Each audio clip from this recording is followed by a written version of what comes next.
warplanes, Syria finally withdrew its tanks. The Jordanian army could now give all its attention to kicking out the Palestinians.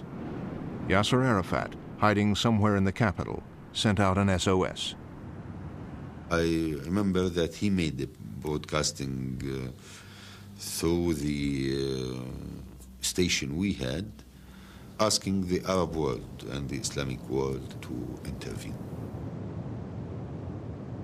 The Arab world heard him. Its leaders gathered in Cairo for an emergency meeting chaired by President Nasser. Nasser decided that the leaders should send a delegation to Jordan to ask King Hussein to stop killing Palestinians. At the head of this delegation was the president of Sudan. We went to King Hussein. Of course, he offered us every kind of delicious dish. They kept telling us that you have to stop things immediately. But we can't stop. I mean, we're in the middle of a life and death struggle. Then we stayed for dinner, going through all the arguments. I believe that that experience was one of my worst during that particular period of time.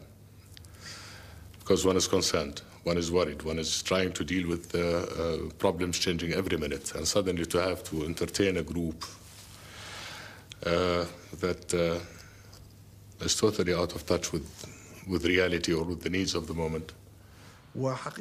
And we kept on talking and going through all the reasons until daybreak.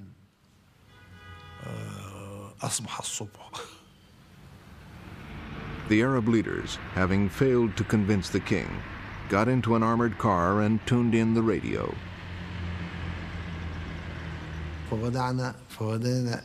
We started to hear Arafat talking, and Arafat calling for help. The leaders went to Arafat's hideout and provided him with a new identity, a family man complete with wife and child. We passed off the child as Arafat's, so that the guards at the airport would not stop us. And we made Arafat change into Arabian dress.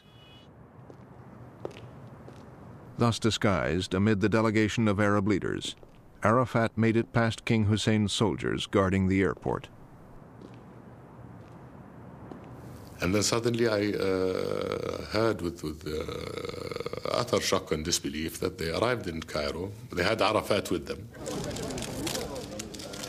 Arafat had had a close shave in more ways than one.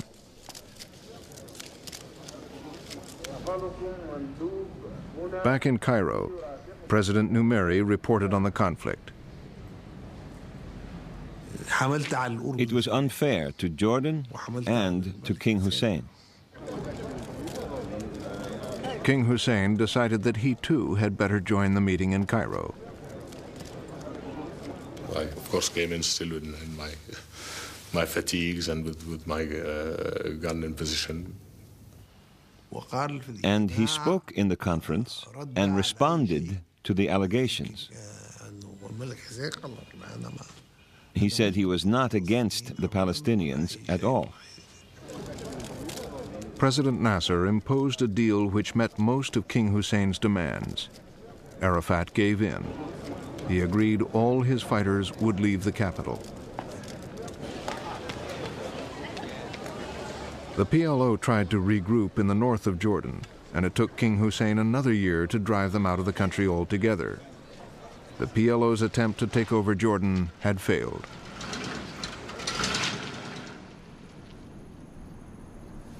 But we did a very important thing. We create a new people. And instead of being refugees, to be fighters. This is very important. We were refugees, homeless. We became now fighters, freedom fighters. And next stage, you will see.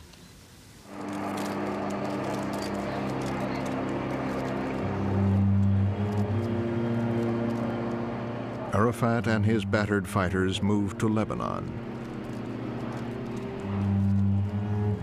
where they regrouped.